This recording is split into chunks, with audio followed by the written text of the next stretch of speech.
رمضان میں زوجہ کے قریب جانے سے صحابہ کو منع کیا تھا. بڑا دلچسپ واقعہ ہے. رمضان کی راتوں میں بھی زوجہ کے قریب جانے سے منع کیا تھا. ایک صحابی تھے وہ رات میں کہیں چلے گئے. اب بڑے پریشان ہوئے, رسول اللہ صلی اللہ علیہ وسلم کے پاس آئے, اس کے یا رسول اللہ مجھ سے غلطی ہوئی, رمضان کی رات میں نے اپنی زوجہ کے قریب چلا. آپ نے فرمایا کیوں؟ وہ بڑا دلچسپ واقعہ ہے, بظاہر تھوڑا حیا کے خلاف بھی ہے لیکن اتنا بھی نہیں ہے. وہ کہہ رہے میری زوجہ کہیں پانی بھرنے کے لیے جا رہی تھی, ان کی پنڈلی کھلی تو میری نظر بیوی کی پنڈلی پر پڑی اور میں بس پاگل ہو گیا بیوی کے عشق میں. میں یہ اس لیے بیان کر رہا ہوں کہ جو لوگ نظر کی حفاظت کرتے ہیں وہ بیوی کے عشق میں پاگل ہوتے ہیں. جو دن رات انٹرنیٹ پر پنڈلیاں دیکھتے رہتے ہیں انہیں بیوی کی پنڈلی بھی کیا شکل بھی اچھی نہیں لگتی ان کو. بد نظری کا یہ عذاب ہے, وبال ہے کہ جو اللہ نے گھر میں آپ کے لیے بٹھائی ہے وہ آپ کو اچھی نہیں لگے گی. تو نظر کی حفاظت کیا کرو, اس سے آپ کو اپنی بیوی سے عشق ہوگا, محبت ہوگی. بات آ رہی ہے سمجھ میں؟ تو اب دیکھو کیسا روزے کی حالت ہے. رمضان میں پابندی ہے, اسلام میں حکم تھا جو رمضان میں بیوی سے ہم بستری کرے گا 60 روزے لگاتار رکھنے پڑیں گے. کتنا بڑا جرم, لیکن صحابی سے برداشت نہیں ہوا. صرف زوجہ کے پاؤں پہ نظر پڑی ہے تو وہ کیسے بیوی سے محبت کرتے ہوں گے, اور وہ بیوی کے بغیر رہ سکتے ہوں گے. اور آج لوگوں کے فون آتے ہیں ہماری بیگم جیسے میگے جاتی ہے, اتنی خوشی اچھا سا فیل ہوتا ہے, ایسا عجیب سا محسوس ہو رہا ہوتا ہے جیسے آزاد ہو گئے. تو میں کہتا ہوں ظاہر ہے اب تمہیں موقع مل گیا کنڈی لگانے کا, ٹھیک ہے, اور یہ آنکھ میں ٹکے کرنے کا, تو خوش تو ہوگے. تو یہ بھی ایک عذاب ہے جو لبرل لوگ نے جس عذاب میں ڈالا ہوا ہے نا, اس میں عورت کے حقوق نہیں, عورت کے حقوق نظر کی حفاظت میں اور عورت کے پردہ کرنے میں. جب مرد باہر نکلے گا سب پردے میں ہوں گی تو آئے گا کس کے پاس؟ بیگم کے پاس ہی آئے گا. تو اتنے منہ کالا کرنے کے راستے کھول دیے ہیں تو ظاہر ہے پھر کامیاب ازدواجی زندگی نہیں ہوتی. تو نبی کے پاس آیا, اس کے یا رسول اللہ میں برداشت نہیں کر پایا, تو آپ مسکرا دیے.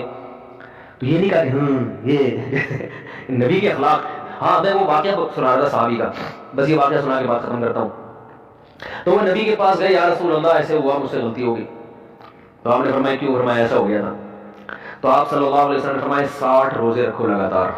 انہوں نے فرمایا ایک کی طاقت نہیں ہے, اس میں یہ ہو گیا 60 کیسے رکھوں گا, نہیں ہے طاقت 60. آپ نے فرمایا ٹھیک ہے پھر 60 غریبوں کو 2 ٹائم کا کھانا کھلاؤ. فرمایا اس کی بھی طاقت؟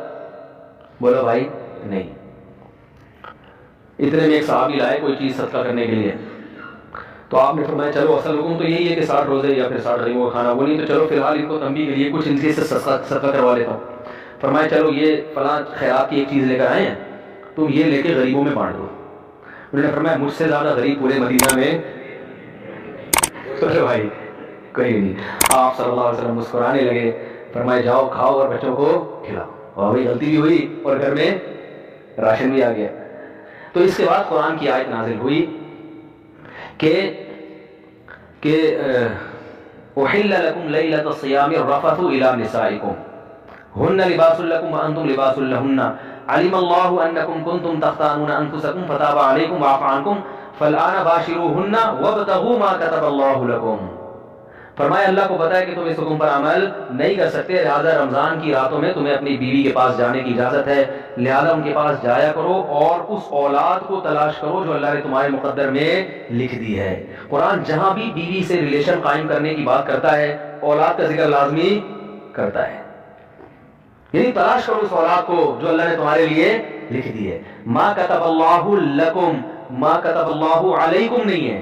علا کا مطلب تمہارے خلاف, لکم کا مطلب تمہارے فائدے کے لیے. لام عربی میں نفع کے لیے آتا ہے, علا عربی میں ضرر اور نقصان کے لیے آتا ہے. فرمایا یہ نہیں کہ اس اولاد کو تلاش کرو جو بطور پینلٹی کے اللہ نے تمہارے متھے لگا دی ہے, جو اللہ نے تمہارے فائدے کے لیے لکھ دی ہے. اس سے پتہ چلتا ہے اسلام اولاد کی کثرت پہ کس قدر